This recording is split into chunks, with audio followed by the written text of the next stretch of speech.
Air India का विमान उड़ान भरते ही क्रैश हो गया। इसके बाद जो तस्वीरें सामने आई उसे देखकर रोंगटे खड़े हो गए। पर आखिर ये सब कैसे हुआ, क्या है पूरी कहानी, आइए विस्तार से समझते हैं आज के इस वीडियो में। 12 जून 2025 Ahmedabad, Gujarat, India.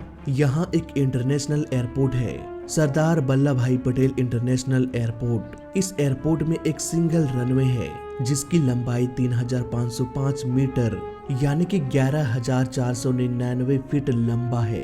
Air India flight 171 का ये विमान इसी रनवे से उड़ान भरने वाला था। समय 1 बजे फ्लाइट 171 में 230 यात्री सवार होने लगे।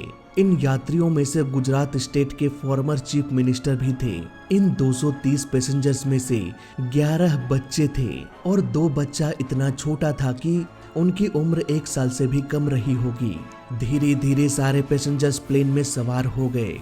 इन पैसेंजर्स के अलावा 2 पायलट और 10 क्रू मेंबर्स थे। इस प्लेन को कैप्टन सुमित सबरवाल और फर्स्ट ऑफिसर क्लाइव कुंदर उड़ाने वाले थे। इट मींस प्लेन में कुल 242 लोग सवार हो गए। चिलचिलाती धूप, करीब 35 से 40 degree Celsius. Ground staff passengers के लगेज को कार्गो होल्ड में डाल रहे थे। सारे इंस्पेक्शन के बाद एटीसी ने प्लेन को रनवे 23 से टेक ऑफ करने का परमिशन दे दिया। अब धीरे धीरे प्लेन को पुशबैक किया गया। इसके बाद ये रनवे की ओर निकल गया। देखते ही देखते प्लेन तेज गति से रनवे पर रन करते हुए रनवे को छोड़ हवा में ऊपर उठने लगा और धीरे धीरे ये अपना एल्टीट्यूड गेन करना शुरू कर दिया। 400 फीट, 500 फीट, तभी प्लेन में कुछ गड़बड़ी हो गई। ये प्लेन ऊपर उठने के बजाय नीचे की ओर गिरने लगा। पर क्यों और कैसे, ये किसी को भी नहीं पता था। प्लेन के टेक ऑफ करने के महज 30 सेकेंड्स बाद ही ये प्लेन बीजे मेडिकल कॉलेज के छत से टकरा गया। यहीं पर प्लेन का टेल टूटकर अटक गया और प्लेन के बाकी का हिस्सा कुछ और घरों को तोड़ते हुए क्रैश हो गया। अब क्योंकि प्लेन के टैंक में भारी मात्रा में फ्यूल भरा था, इसलिए क्रैश के तुरंत बाद भीषण आग का गोला आसमान में फैल गया। आसपास मौजूद लोगों ने इस पूरे हादसे को अपने कैमरे में फिल्माया। बहुत से लोगों ने उन क्लिप्स को मुझे सेंड भी किया और यकीन मानो दोस्तों, उसे देखने के बाद मेरी रूह तक कांप गई। ऐसी तस्वीरें और ऐसी जली हुई तस्वीरें सामने थी कि मैं उसे यहाँ पर दिखा भी नहीं सकता। फायर फाइटर्स की गाड़ियां आग बुझाने के लिए पहुंच तो गई, लेकिन उन्हें भी बहुत लंबा समय लग गया। घंटों तक रेस्क्यू का काम जारी रहा।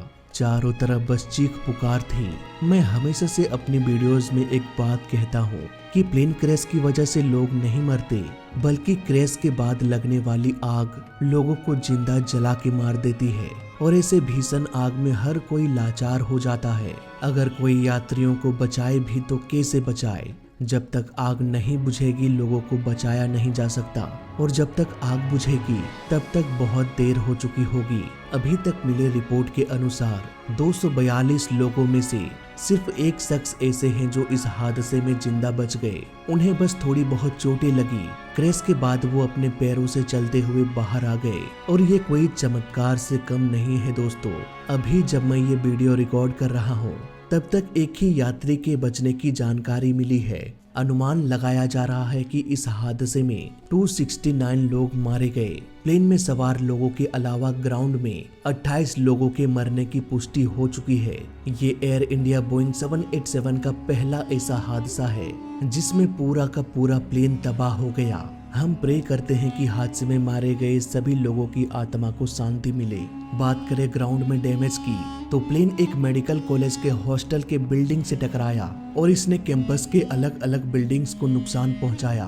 और जिस तरह से उस एरिया में आग लगी, एक छोटा तिनका भी नहीं बचा। अभी तक के मिले रिपोर्ट के अनुसार 269 बॉडीज को रिकवर कर लिया गया है। वहीं एक 40 साल के ब्रिटिश सिटीजन अकेला जिंदा बचा जो उस प्लेन में सवार था। वो प्लेन के सीट नंबर 11A पर बैठे हुए थे, ठीक इमरजेंसी एग्जिट के 1 सीट आगे।